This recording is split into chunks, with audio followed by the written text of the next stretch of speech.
time I was on air, it was 2018. And a lot to look forward to in this bulletin. We're broadcasting live from the Nation Center in Nairobi, but we will also be live from Bungoma, and that is Zacchaeus Mosame standing by Bungoma West Hospital. And we will also be live from Jogoo House. In fact, that's where we will start this afternoon, just to get an update from the security detail, because the IG called a presser this afternoon. Actually, this morning, it's just ended. You can give us the highlights.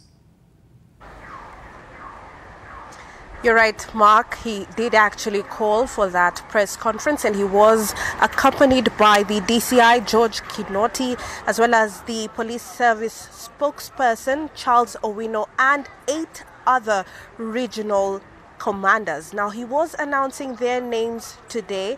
These are the new regional commanders who will be in different regions. We have one in Eastern, Coast, Central, and all these 8 regions. And I'll be just quickly telling you their names in a short while. But what we do know is that the Inspector General of Police, Joseph Boynet, has actually confirmed that all police officers have been paid their full house allowances. So that is out of the way, and now they have their allowances. And also we know about the police uniforms. According to the IG, the procurement is ongoing, and so we expect that to continue being rolled out within the course of the month and also into the year. Remember, they are saying that it is from Kenya, by Kenya, build Kenya, and so they will be getting those uniforms stitched from the National Youth Service, that's the NYS. And so the IG, Joseph Boynet, named those regional commanders. Mark, let me just quickly mention to you some of these names. We have from Central, we have from Coast, and so those are actually all genders, so that's both the female gender and the male gender. In Eastern is Eunice Kihiko, in Central is Judy Ndenda, in Nairobi is Philip, as well as in Rift Valley, Edward Mwambie, in Nyanza is Vincent Makoha, and in Western is Rashid Yakub. So we'll be looking at those names and just looking to see what they will be doing in these regions. One other thing that the IG said is that, yes, there will be also county commissioners who will be announced soon. That was not announced today, but it will be released soon. Let's hear what the IG mentioned with regards to the new regional police commanders. Additionally, we will soon be making another announcement with respect to the new county commanders within this month. Now, these officers will take full charge of police operations in the regions that I've mentioned, and we expect them to coordinate with the county commanders to ensure effective, efficient, and responsive delivery of policing services in the areas of operation. That's the Inspector General of Police, Joseph Boynet. One other key issue that he spoke about is that the full digitization process of all police service will actually be launched this month, and it'll be on the 7th of January actually in Kilifi County. So we'll be looking forward to that, for that full digitization of the police service, which will be in Kilifi County in just a few days from now, Mark. A lot of questions to look into that issue of full digitization of the operations of the forces, but we look forward to that. Thank you very much, Mel Miendo at Jogoo House. We'll be getting more on that update. On my right is a gentleman who is at Bungoma West Hospital, and that is Zacchaeus Mosame. Now, police in Bungoma are investigating an incident where the acting managing director of Nzoia Sugar Company, Michael Kulundu, was allegedly kidnapped by unknown people. Kulundu was later found unconscious in a trench 100 meters from Salmon View restaurant, where it is believed or alleged that he was having some drinks with some yet to be identified people. Zacchaeus Mosame, who has been following up on this story, is now at Bungoma West Hospital, where I believe the acting MD is receiving treatment. What is his state right now? Thank you so much, Mark. As you said, we are coming to you live from Bungoma West Hospital here in Kandui of Bungoma County. We are following up on this matter, the matter that came up this morning where the acting managing director of Nzoia Sugar Company based here in Bungoma County, Michael Kulundu, was allegedly kidnapped by unknown people, and he was later found very early in the morning in a ditch along the Webuye Eldoret Highway where he was unconscious. And luckily he was rushed to this hospital where he has been receiving medication. And just to have an explicit of this matter, we are going to be joined by one of the medics who had the privilege to attend to Mr. Kulundu very early in the morning. Dennis Sunday is one of the medics here at the Bungoma West Hospital. Bwana Sunday, maybe just in a brief, will you kindly tell us what happened to Michael Kulundu? Actually, we received him, Michael Kulundu at around 7 a.m. today. He came in unconscious with a deep cut wound on the head, profusely bleeding, and several cuts on the right hand.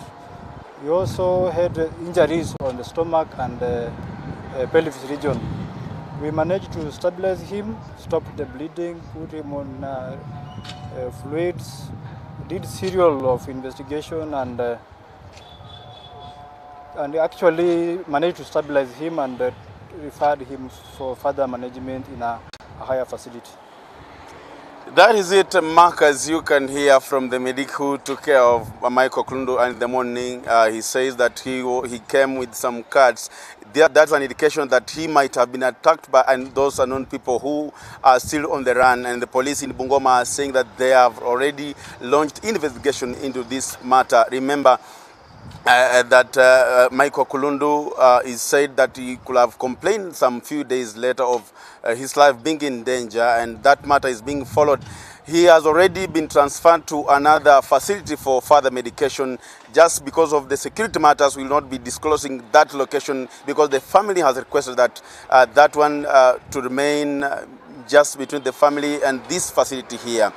You also, Mark, you have to note that these attacks towards the managing directors of sugar companies here in Western Kenya, this is not the first time. You remember that 2 years ago, an officer, the legal officer for Mumia's Sugar Company, was also allegedly attacked, and even he was killed by people. That is still under investigation by the police, and therefore the attack on Michael Kulundu just adds another incident on what has been happening maybe here in Western Kenya. Back to you, Mark. Zacchaeus Masame, thank you for that context. Indeed, as you mentioned there, there's a lot to look into. There's more than meets the eye. We'll be looking forward to more formal statements as you monitor the state of the acting managing director. Back here in Nairobi, leaders from the Kenya National Union of Teachers and the Teachers Service Commission had another closed-door meeting with the Conciliation Committee. The meeting sought to mend the strained relationship hours after the court ordered teachers to go back to school. Sources say the parties have agreed to discuss the 4 issues not once addressed.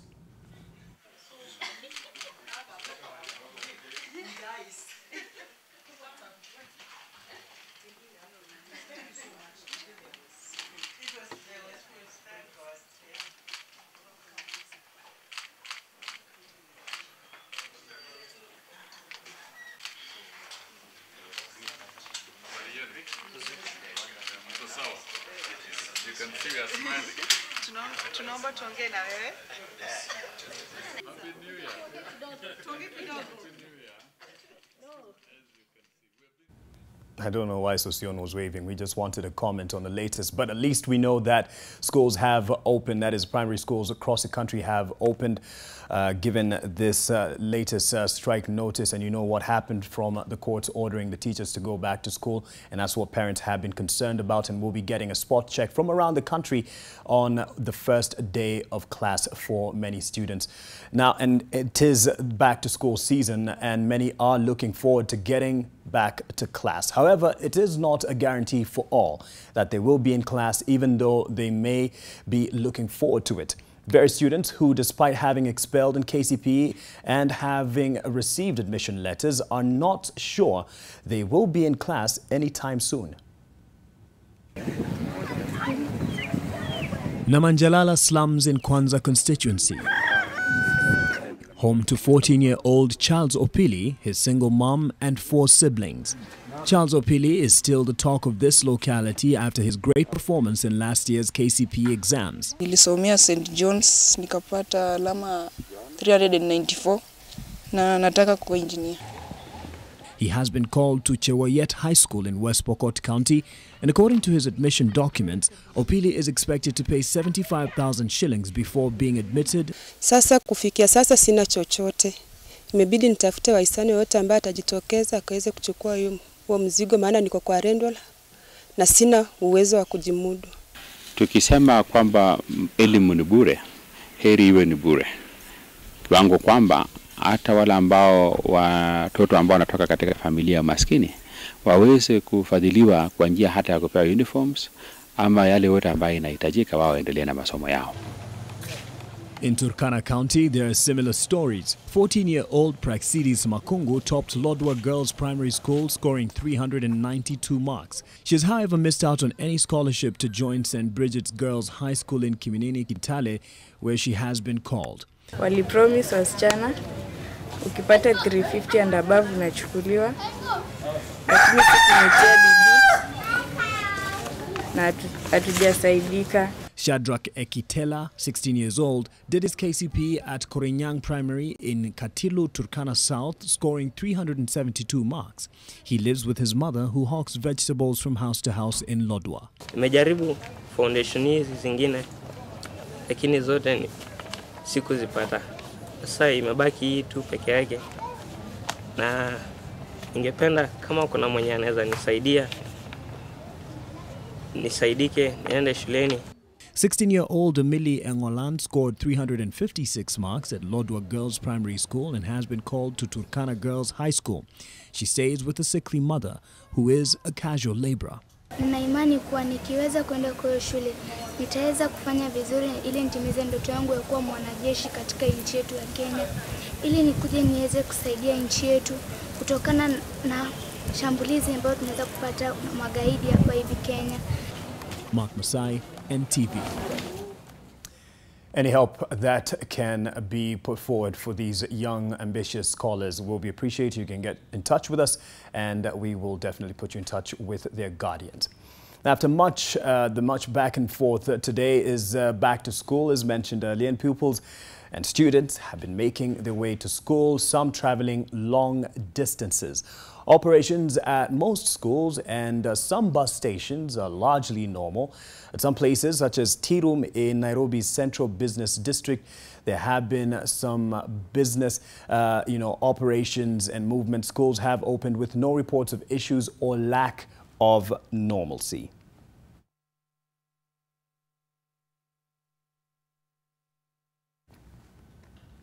"20 decades after residents of Rongo constituency in Migori County experienced the horrors of tribal skirmishes along the border with Kisii County, the locals want compensation and special grants to help them to cope with life.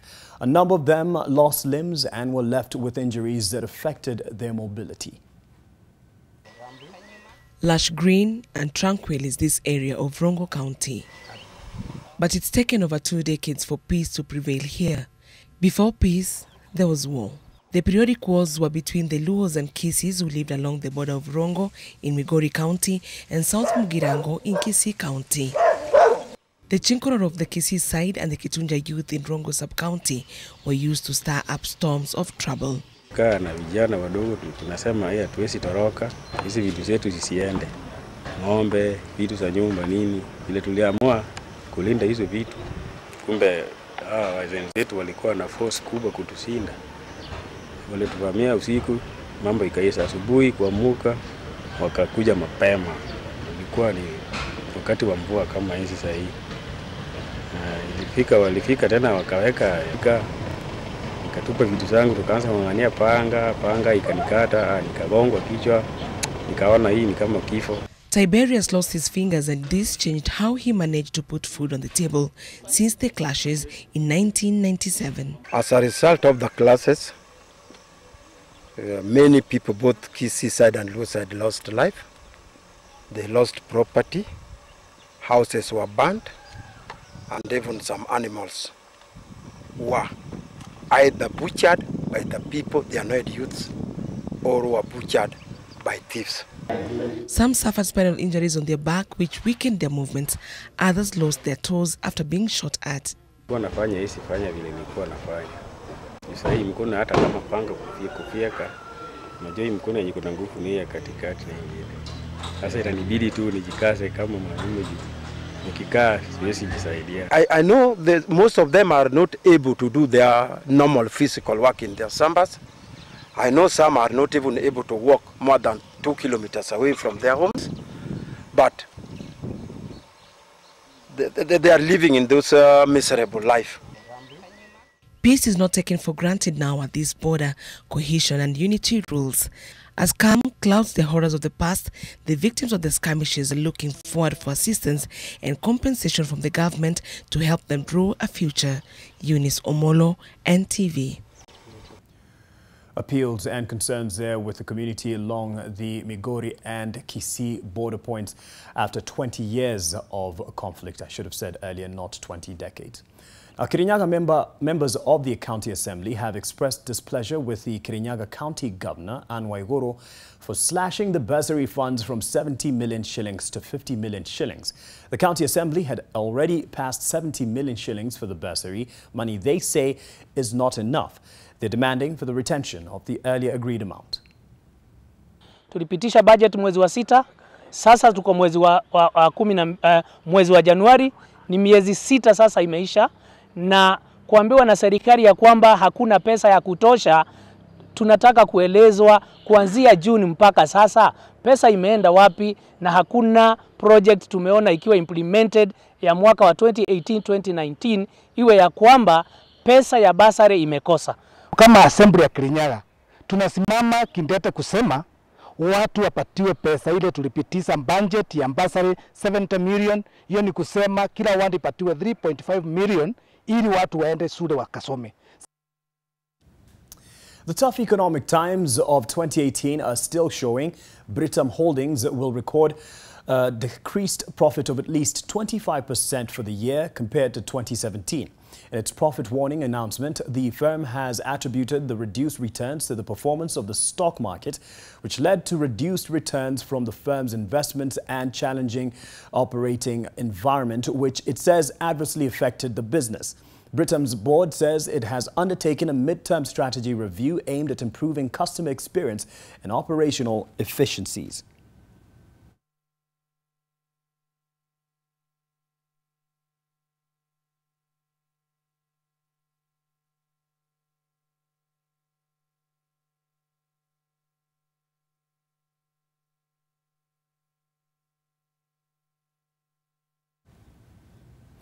From losing profits to losing houses, and residents of Nyama Moja estate in Kayole for the second day continued to erect buildings on a disputed piece of land after their houses were demolished last month. But that decision has received opposition from a private investor who had secured a court order to demolish the buildings. The residents are pegging their hopes on a directive issued by President Uhuru Kenyatta last month, which suspended the demolition of buildings across the country. The area has been a hive of activities for 2 days in a row. They now want the directive by the president extended, even as they hope for a lasting solution on the ownership of the disputed land. Tulipoteza vitu mingi sana. Kama sasa ukiangalia venye hivi kuna bomolewa, venye kuna gongwa hivi, milango zimepotea mingi sana. Unakuta kama ni madirisha, mambo na vitu za stima zimeibiwa mingi sana. So tumeenda hasara. Earlier we spoke of the harsh 2018 business environment still showing when we're talking about Britam's profits going down by 25%. Well, technology firm Apple expects to record a 5% drop in revenue for the fourth quarter of 2018 compared to a similar period in 2017. Apple says it is anticipating $84 billion in revenue, a performance which does not sit well with investors. The announcement has led to a further dip in Apple's share price, which has lost almost a third of its value since November 2018. The decline in revenue would mark the first time that year-on-year and quarterly revenue has failed to increase since 2016. The global tech giant is facing stiff competition from other manufacturers, coupled with the effects of the push and pull over trade tariffs between the US and China.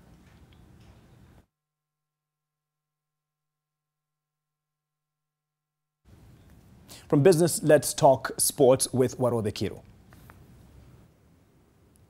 Yes, a very good afternoon to you. It is time to play, but before that, let the whistle get blown. Niaje.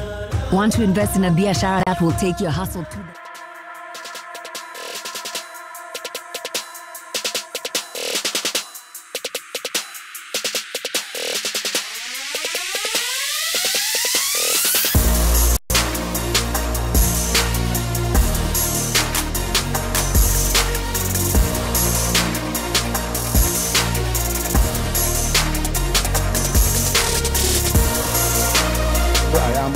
Kiru, let's play under Ole Gunnar Solskjaer's dream start at Manchester.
Democratic Movement Party camp in the coastal region is not relenting. Kilifi leaders have now taken a swipe at Mombasa Governor Hassan Joho over demeaning and intimidating Malindi Member of Parliament Aisha Jumwa for her vocal support for Deputy President William Ruto come 2022. But in Jumwa's backyard, there are dissenting voices which seem to be getting louder. It's not merry after all, for a region which was strongly known to be an ODM stronghold. With the political winds having shifted, there seems to be bloodlines between Mombasa and Kilifi leaders ahead of the 2022 elections. Siasa zetu tutazifanya wapi? Hapa Malindi na Kilifi County. Kwa sababu yeye amezoea kuingia kila mahali, alikwenda pale wakashindwa. Wakaenda Lungalunga wakashindwa. Akaja hapo kwake Nyali wakashindwa. Akaenda hapo Kisauni wakashindwa. Sasa yuangalia mimi, yeye ndo anayeharibu ODM ama ni mimi Aisha Jumwa? Kilifi leaders are now accusing Mombasa Governor Hassan Joho of being the root cause of Malindi MP Aisha Jumwa and Suleiman Dori's political frustrations.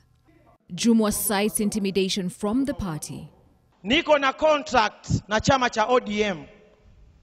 Baada ya miaka 5 mahali nitaelekea ODM wasiniulize. Kwa sababu nitakuwa nimemaliza contract yangu na wao. Kwa hivyo hii habari ya kusimama na kunitishatisha Aisha Jumwa hivi, Aisha Jumwa aliimba salama salama. Niliimba salama salama. Wakati mimi nikiimba salama salama Jubilee, Raila Odinga alikuwa anatuambia dereva ni mwizi, ni mlevi, na conductor ni mwizi. Sasa njia rahisi ya kupata kile kiti cha Judicial Service Commission, cha Parliamentary Service Commission, ni kumpokonya huyo mama nini? Tikiti. Akipokonywa tikiti, kile kiti kiko nini? Wazi. Sasa wanaweza weka yule mtu anafanya nini? Wanataka. Na sisi tunajua pale Mombasa hiki kiti wanakitaka kwa udi na nini? Vumbi. In her constituency, not all is calm and not all her people are behind her. Some residents who are ODM supporters have lashed out at Jumwa, accusing her of engaging more in politics than concentrating on service delivery. Yeye ni mgeni, lakini tulisahau na tukamuosha na jiki mpaka akatakata, watu wakampa kura. Leo hii amemea pembe, anaenda kusema kiuno changu kina mtu anakisubiri. Jumwa has said that her 2022 decision was final and she will not relent. Helen Aura, NTV. That's that for NTV News at 1. Next news bulletin will be at 7 and 9 o'clock. Good afternoon.